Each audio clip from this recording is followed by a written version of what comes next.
Dear Modi ji, ये video आप और आपके आसपास जो अधिकारी हैं उनके लिए है।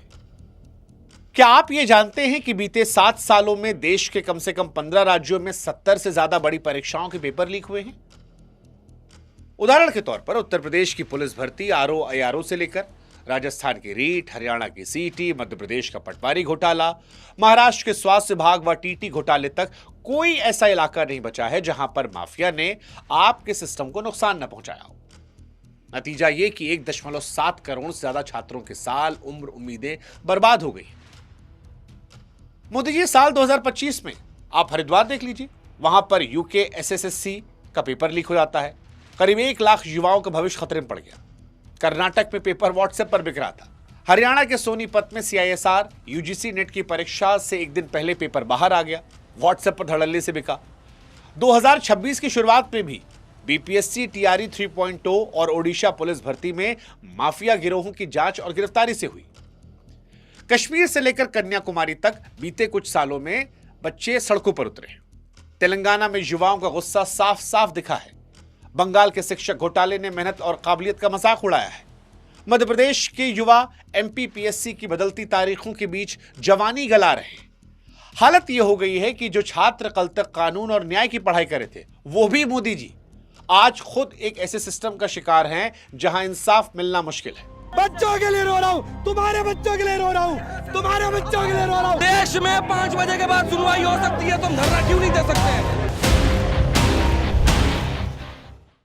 आपके डिजिटल इंडिया के बड़े बड़े दावों के बीच एसएससी, नीट, आईबीपीएस, सीयूईटी जैसी परीक्षाएं बार बार सर्वर फेल और तकनीकी गड़बड़ियों का शिकार हुई है। ग्रामीण बैंक की परीक्षाओं में फिर से एग्जाम के नाम पर छात्रों को महीनों घुमाया गया है। गांव का वो लड़का जो शिक्षक या फिर रेलवे को अपनी आखिरी उम्मीद मान रहा था, वो आज सिर्फ तारीख और नोटिस के चक्कर में फंसा है। आपके केंद्र सरकार के विभाग में आज भी 10 लाख पद खाली पड़े हैं, लेकिन भर्ती होने में मोदी जी 5-5 साल लग जाते हैं। वो लड़का जो 1000 रुपए का फॉर्म लेकर एक कॉम्पिटिटिव एग्जाम की तैयारी करता है, पैसा जुटाता है, फिर कभी 500 कभी 800 किलोमीटर दूर जनरल डब्बे में लटक कर जाता है। लेकिन मोदी जी जब वो पहुंचता है वहां पर तो पता चलता है कि उसका पेपर लीक हो गया है, सर्वर हैंग कर गया है। मतलब कोटा से लेकर प्रयागराज तक मोदी जी आज के दौर में इस देश में हर महीने कोई ना कोई कमरा अंदर से बंद होता है और कोई मां अपना बेटा खो देती है।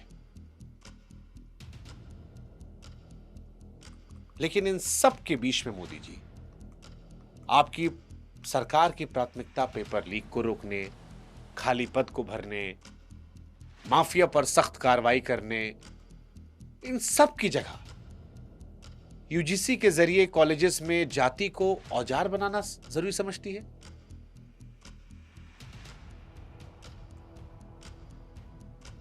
मतलब सोचने वाली बात है ना मोदी जी।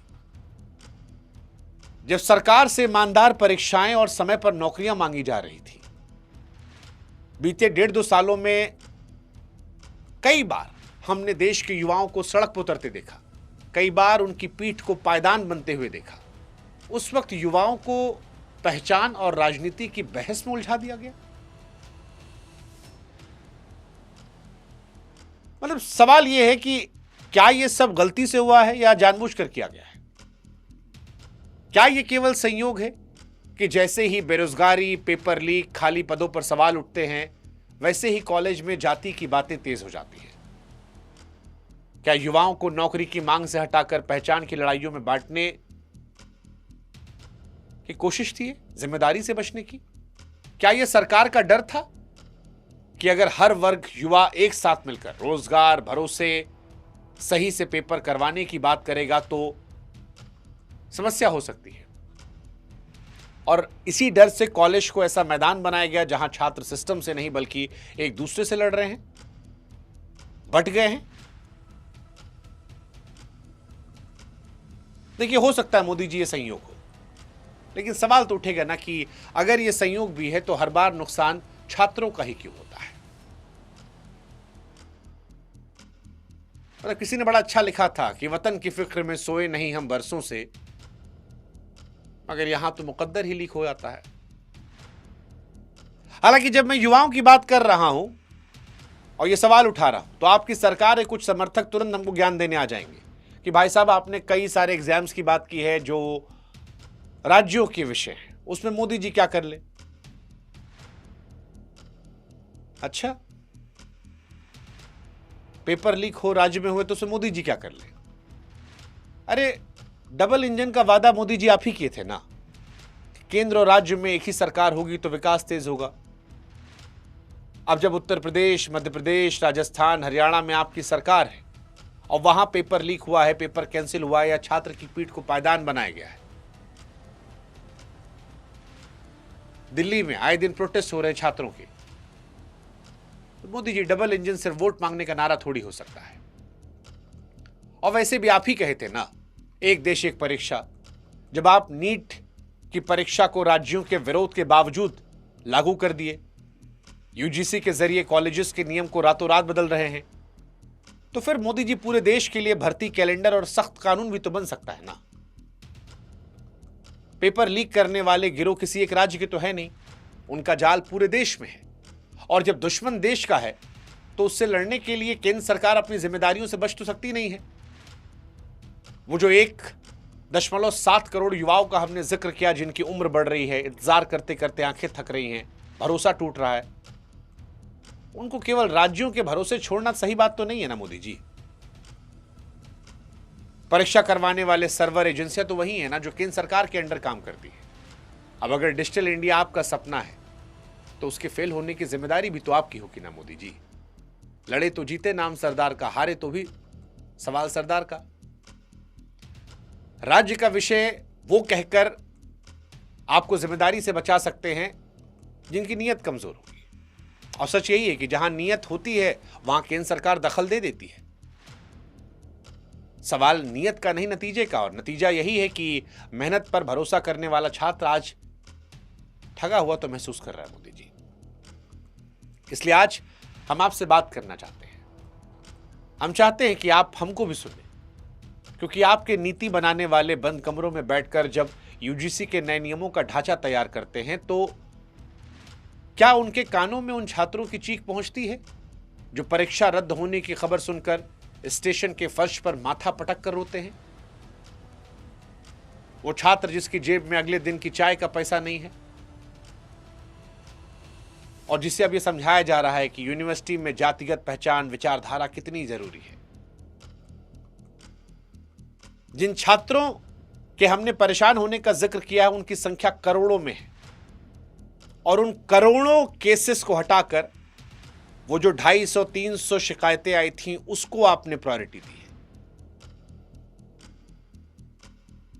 इसे सुधार माना जाए या फिर हताश युवाओं की उम्मीदों का सुनियोजित पतन, या आप बता दीजिएगा हमको, हम नहीं कहें कुछ। क्योंकि हमको सिर्फ इतना समझ में आता है कि जब पेट खाली हो, भविष्य धुंधला, तब जाति का गर्व नहीं बल्कि रोटी की लड़ाई सबसे बड़ी होती है। और आज आपकी सरकार ने छात्रों को उस मोड़ पर लाकर खड़ा कर दिया है जहां काबिलियत पर नहीं बल्कि पहचान पर लड़ने को मजबूर है। ये यूजीसी के जरिए जो जातिगत झुंझुना आप लोगों ने घुमाया है, ये सवाल उठता है मोदी जी कि क्या इसका मकसद सीधे तौर पर युवाओं की एकता को तोड़ना है, जो बीते साल, 2 साल, 3 साल में पेपर लीक, बेरोजगारी के खिलाफ एक सुर में बोलने लगे थे?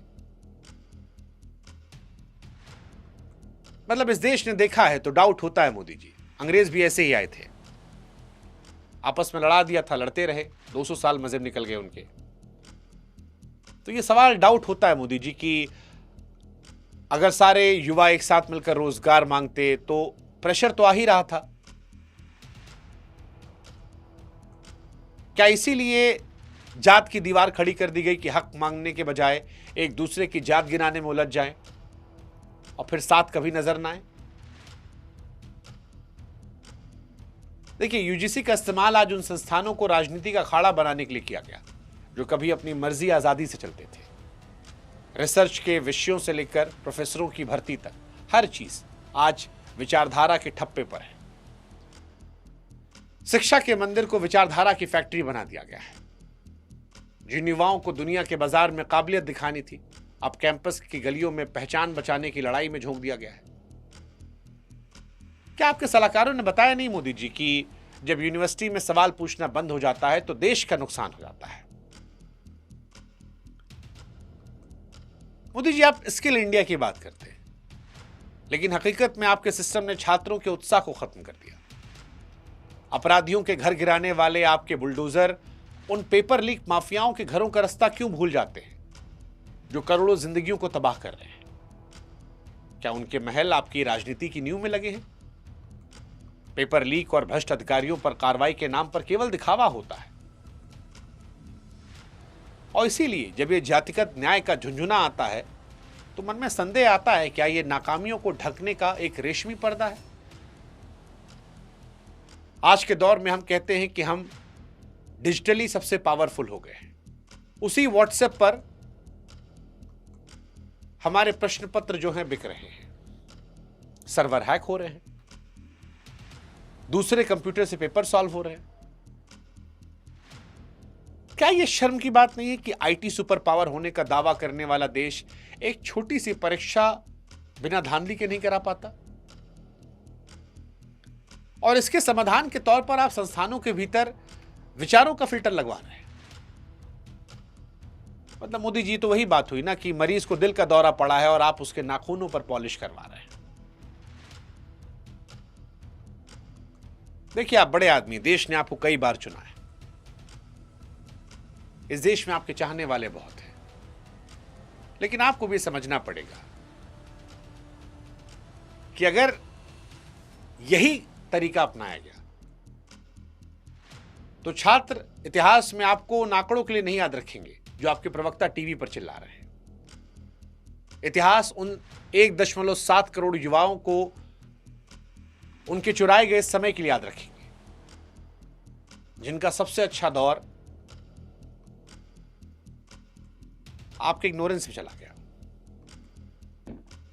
वो ये सवाल करेंगे कि क्यों छात्रों के हाथों से किताब छीनकर जातिगत नफरत और विचारों की गुलामी की तरफ धकेल दिया गया। देखिए मोदी जी, हो सकता है आपके सलाहकार शायद आपको ये समझा रहे हो कि युवाओं को जातियों में बांट दो, नौकरी भूल जाएंगे, लेकिन वो भूल रहे हैं कि भूखा युवा जिस दिन सड़क पर उतरेगा उस दिन कोई कार्ड नहीं हराता। आपके सलाहकारों ने शायद आपको वोट बैंक का जुगाड़ दे दिया होगा, लेकिन आपको यह एहसास करना होगा कि पूरी पीढ़ी का भरोसा छीन लिया है। वो था ना एक शेर मोदी जी की, जिस ओर जवानी चलती उस ओर जमाना चलता है। काहे के विश्व गुरु बनेंगे हम जब हमारी जवानी खत्म हो जाएगी।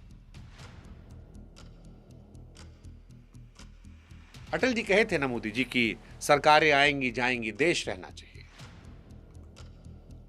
आज आप हैं, कल कोई और होगा। ऐसा मत कीजिए कि जब आप ना रहें तो देश का भविष्य भी ना रहे। कठोर है, लेकिन आज हम कह देते हैं, आज के नौजवान को आपका जातिगत झुंझुना नहीं चाहिए। अगर कुछ चाहिए तो वो भरोसा कि उसकी मेहनत आपके सिस्टम के भ्रष्टाचार की भेंट नहीं चढ़ेगी।